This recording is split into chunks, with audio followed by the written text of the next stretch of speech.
iyadoo magaalada Gaarisa ee xarunta gobolka Waqooyi Bari Kenya la circiirayso gaadiid tiro badan ayaysan horey u lahayn gaaraj tayo leh oo lagu dayactiri karo gaadiidka ay ciladi soo wajahdo waxayna mulkiilayaasha gawaarilaydu u boqoli jireen magaalada Nairobi si ay gaadiidkooda ugu helaan gaaraj tayo leh oo dayactiri kara gaadiidkooda safar dheer iyo kharash tiro badan oo gaadiidleyda kaga bixi jiray magaalada Nairobi waxa taas beddelkeeda gaaraj cusub oo casri ka hirgeliyay magaalada Gaarisa ganacsada Soomaaliyeed kaas oo dabooli doona dhammaan baahiyaha iyo cilad waliba oo soo wajahda gaadiidka gaarajkan ayaa ah mid casri ah isla markaana bixin doona adeegyo ku cusub magaalada Gaarisa sida uu sharaxayo Axmed Aadan oo ah mulkiilaha hindisay gaarajkan Bitpros Auto Center maxaa weeye shirkad cusub oo laga furay magaalada Gaarisa Bitpros Auto Limited maxaan sameynaa oo aan ka furnay meel gawaarida lagu habeeyo oo mashiimo casri ah looga habeeyo haddii aan faahfaahin ka bixino mashiimaha iyo serviceska aan qabano maxaan qabanaa wheel alignment oo machine 3D yani mashiinta ugu casrisan wheel alignment hadda adduunkaba laga isticmaalo aan keenay maxaan sameynaa oil change and car services oo laba si oo loo kala sameeyo oilka oo sidii meterkii yani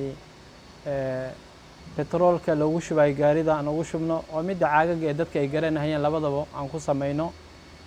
maxaan kaloo sameynaa suspension check yani gaariga hoostiisa oo intii gaariga kor loo qaado suspensionkiisa gaariga oo la fiirinayo wixii markaa ka khaldan oo gaariga markaana loo sheegayo ruuxii customerka gaariga la imaaday maxaan kaloo sameynaa wheel balancing oo sidii caadiga taayarahada si khibrad leh oo lagu balance garaynayo waxyaabaha laga heli karo goobtan ayaa waxaa ka mid ah gaari dhaqis casri ah oo lagu dhaqayo gaariga agab nadiifinaya gaariga isla markaana ka saaraya xagtimaha iyo garaafooyinka yaryarka ee soo gaara gaariga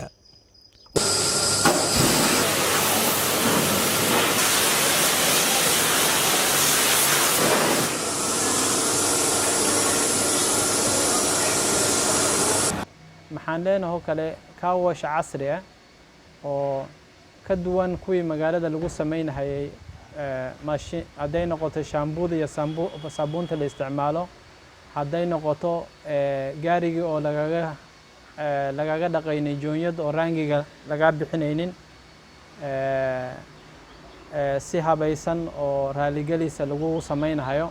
waxay sidoo kale goobtani bixi doontaa timajare casri ah iyo waliba cafeteria lagu qaxweeyo inta lagu guda jiro hagaajinta gaariga ama dhaqitaankiisa maxaa kale serviceyaha kale cusub oo noo soo socoto ama aan sameynayna maxaa ka mid ah timajareen